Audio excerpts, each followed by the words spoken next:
কোথায় যাবে, দেশের কোন কোন অঞ্চলে যাবে, অন্তর্বর্তী এটাকে কি আপনারা বন্ধ করবেন নাকি কোথায় কোথায় কিভাবে নেবেন সেটা অন্তর্বর্তী সরকারকে বলতে চাই।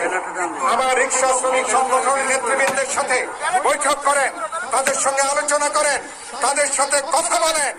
সুতরাং সেখানে তারাও শ্রমজীবী মানুষ, সন্দেহ নাই।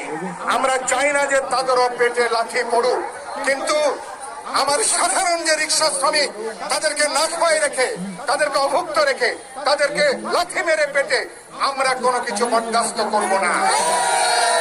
আলোচনা করেন, কথা বলেন। রিক্সা শ্রমিক নেতৃবৃন্দের সাথে অন্তর্বর্তী সরকারকে বলতে চাই, যারা যোগাযোগের দায়িত্বে আছেন, পরিবহনের দায়িত্বে আছেন, অবিলম্বে রিক্সা শ্রমিক নেতৃবৃন্দকে আপনারা ডাকেন, তাদের সঙ্গে পরামর্শ করেন, তাদের সঙ্গে মত বিনিময় করেন, তাদের কথাটা শোনেন। রিক্সা শ্রমিকরা কিভাবে বাঁচবে, ঢাকা শহর